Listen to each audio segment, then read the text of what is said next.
എല്ലാവർക്കും വിനീത നമസ്കാരം.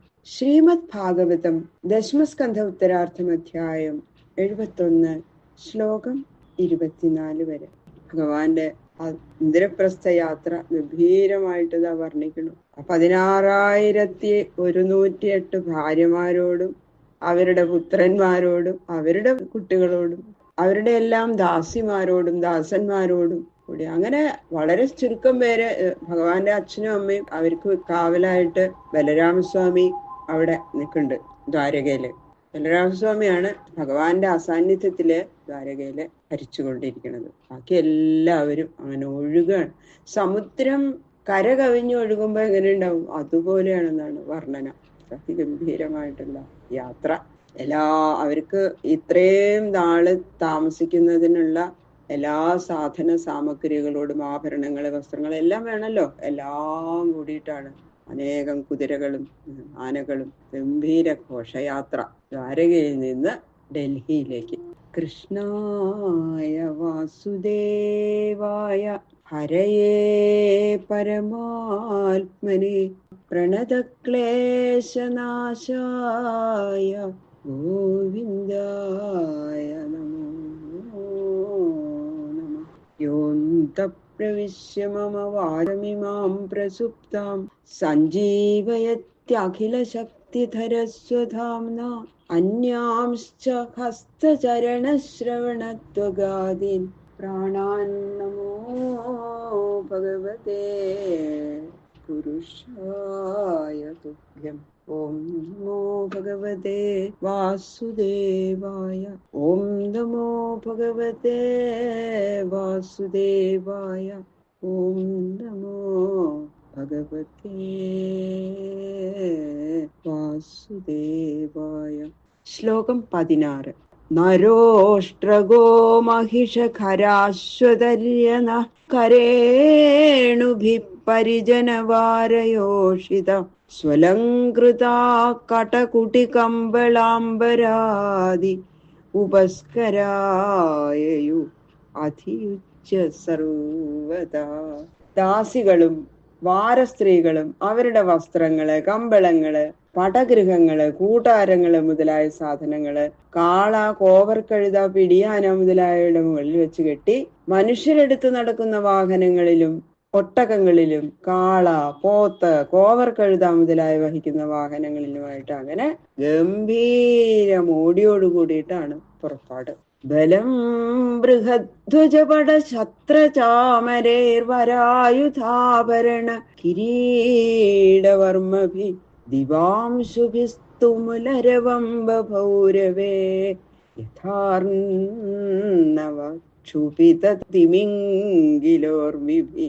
ഭഗവാന്റെ കൂടെ അങ്ങനെ ഒരുമിച്ച് പുറപ്പെട്ട ആ സൈന്യം ഒടിക്കൂറകള്, കുടകള്, വെഞ്ചാമരങ്ങള് എന്നിവ ഉയർത്തിപ്പിടിച്ചും ശ്രേഷ്ഠങ്ങളായ ആയുധങ്ങള്, ആഭരണങ്ങള്, കിരീടങ്ങള്, കഞ്ചുകങ്ങള് ഇവ കൊണ്ട് അവരവരുടെ ദേഹങ്ങളെ അലങ്കരിച്ചുകൊണ്ടും പകൽ സമയങ്ങളിലെ സൂര്യകിരണങ്ങളാൽ ക്ഷോഭിച്ചിരിക്കുന്ന തിമിംഗിലങ്ങൾ നിമിത്തം സമുദ്രത്തിന്റെ തിരമാലകള് എന്ന പോലെ ഉച്ചമായി ശബ്ദിച്ചും കൊണ്ട് ഇങ്ങനെ നടന്നു തുടങ്ങി. ആ പകൽ സമയത്ത് സൂര്യകിരണങ്ങൾ ഇങ്ങനെ അടിക്കുമ്പോ സമുദ്രത്തിന്റെ ആ തിരമാലകൾ ഇങ്ങനെ ഭയങ്കര ശബ്ദം ഉണ്ടാക്കും. അപ്പൊ തിമിംഗലങ്ങളെല്ലാം കൂടി ഇങ്ങനെ ഉയരും താഴും ചെയ്യുമ്പോ അതിന്റെ ശബ്ദം അങ്ങനെ ഒരു ഉച്ച നേരത്ത് അങ്ങനെയാണെന്ന് സമുദ്രത്തിന്റെ ശബ്ദം. അതുപോലെ ഒരു ഘോഷയാത്ര പോകുമ്പോ ഉണ്ടാവുമല്ലോ ആളുകളുടെ വർത്തമാനവും മൃഗങ്ങളുടെ ശബ്ദവും എല്ലാം കൂടിയിട്ടുള്ള ഒരു എന്താ അതിങ്ങനെ ഒരു ഘോഷയാത്ര വരണ്ടോന്ന് നമ്മള് പറയാറില്ലേ ശബ്ദം ഇങ്ങനെ കേൾക്കുമ്പോ അല്ലെ. ജനങ്ങളുടെ ഇതുപോലെ ആയിരുന്നു ഭഗവാന്റെ ആ യാത്ര. അധോ മുനിർ യദുപദിനാ സഭാജിത പ്രണമ്യതം ഹൃദി വിദധത് വിഹായസ നിശമ്യതദ്വ്യവസിതം തദ്വ്യവസിതമാഹൃതാർഹണോ സന്ദർശന നിർവൃതേന്ദ്രിയ. അപ്പൊ നാരദ മഹർഷി ഇതിനു മുമ്പ് പോയി ഭഗവാനെ സന്ദർശിച്ചതാണ് അല്ലെ. അപ്പൊ രാജസൂയത്തിന് പുറപ്പെടും ഭഗവാൻ എന്നുള്ളത് മനസ്സിലാക്കിയിട്ട് നാരദ മഹർഷി ഇങ്ങനെ നോക്കുമ്പോ കാണാണ് രാജസൂയത്തിനുള്ള പുറപ്പാട്. ആ ആഘോഷമൊക്കെ അങ്ങോട്ട് കണ്ടപ്പോ അടുത്ത് നിന്ന് ഭഗവാനെ കാണാനായിട്ട് വേഗം പുറപ്പെട്ടു ശ്രീ നാരദ മഹർഷി. അങ്ങനെ അതാ ഭഗവാന്റെ ഭഗവത് പാദത്തിൽ ഞങ്ങൾ നമസ്കാരം ചെയ്തു. ഭഗവാന്റെ ആ ദിവ്യ മംഗള വിഗ്രഹം കണ്ടതുകൊണ്ട് നാരദ മഹർഷിക്ക് സകലേന്ദ്രിയങ്ങളും സന്തോഷിച്ച് ആ രോമാഞ്ചങ്ങളും ഓരോ ഇന്ദ്രിയത്തിലും അങ്ങനെ സ്പർശിച്ച് ഭഗവാന്റെ ആ ദിവ്യ മംഗളം കണ്ടിട്ട് നാരദ മഹർഷിക്ക് കണ്ട് രോമാഞ്ചം കൊണ്ട് ശരീരം തന്നെ അങ്ങോട്ട് വിറയ്ക്കാൻ തുടങ്ങിയെന്നാ പറഞ്ഞു.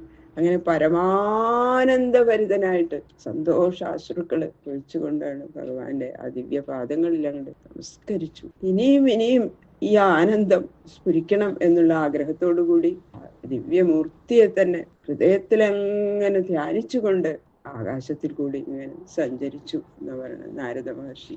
മുകുന്ദ സന്ദർശന നിർവൃതേന്ദ്രിയ, ആ നിർവൃതി അതിങ്ങനെ എപ്പോഴും ഉണ്ടാവണേ എനിക്ക്. അങ്ങനെയാണ് നമുക്കും തോന്നേണ്ടത്. ഭഗവാന്റെ ആ ഗുരുവായൂരപ്പന്റെ ആ ദിവ്യ വിഗ്രഹം ഇങ്ങനെ ഹൃദയത്തിലെങ്ങനെ പ്രകാശിക്കണേ. ഗുരുവായൂർ പോകുമ്പോ നമുക്ക് തൊഴുമ്പോൾ ഉണ്ടാവില്ലേ ഒരു ആനന്ദം? എപ്പോഴും ആ ആനന്ദം ഉണ്ടാവണേന്ന് നമുക്ക് അത് തോന്നും അല്ലെ. അവിടെ നിന്ന് ഇറങ്ങി കുറച്ച് കഴിയുമ്പോ അതിങ്ങോട്ട് മാറുകയും ചെയ്യും. അത് എപ്പോഴും ഹൃദയത്തില് ഭഗവാനെ തന്നെ അങ്ങനെ അതീവ ഭക്തിയോടുകൂടി തന്നെ സ്മരിച്ചു കൊണ്ടിരിക്കണം. അപ്പോഴാണ് ഭഗവാനെ കിട്ടുള്ളൂ എന്നാണ്. അതിന്റെ ഇടയ്ക്ക് ഇതാ രാജദൂതനെ പറഞ്ഞു വെക്കണ കാര്യം ഒരു ശ്ലോകത്തില് പറയുന്നുണ്ട്. രാജദൂതമുവാചേദം ഭഗവാൻ പ്രീണയൻ ഗിരാ മാഭൈഷ്ടദൂത ഭദ്രം വോ ഘാതയിഷ്യാമി മാഗതം. ഇതിനു മുമ്പ് ദൂതനെ പറഞ്ഞയച്ചതാണെന്ന് പറഞ്ഞു. പിന്നെ എന്റെ ഇടയ്ക്ക് ഇങ്ങനെ ഒരു ശ്ലോകം കൂടി ഇതിൽ വന്നിട്ടുണ്ട്. ഭഗവാൻ കൃഷ്ണൻ പിന്നെ ദൂതനോട്, ഹേ ദൂത, ഭയപ്പെടേണ്ട, നിങ്ങൾക്ക് ഭദ്രം ഭവിക്കട്ടെ, ഞാൻ ജരാസന്ധനെ ഉടനെ ഹനിപ്പിച്ചുകൊള്ളാം എന്ന് നല്ല വാക്കു പറഞ്ഞ് സന്തോഷിപ്പിച്ചു. ഇത്യുക്ത പ്രസ്ഥിതോ ദൂത യഥാവദവദൻ നൃപാൻ തേപി സന്ദർശനം ശൗരേ പ്രത്യക്ഷൻ യന്മുമുക്ഷവ. ഇപ്രകാരം ഭഗവാന്റെ വാക്ക് കേട്ട് ആ ദൂതൻ രാജാക്കന്മാരോട് ഭഗവാൻ അരുളി ചെയ്ത വിവരം പറഞ്ഞു.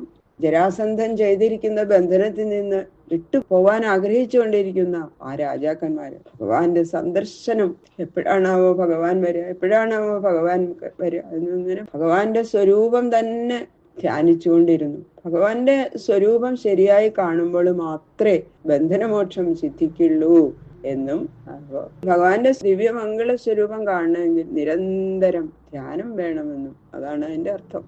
ആനർത്ത സൗവീരമരൂൻ തീർത്വാ വിനശനം ഹരി ഗിരി നദീ അതീയായ പുരഗ്രാമവ്രജാകരാൻ.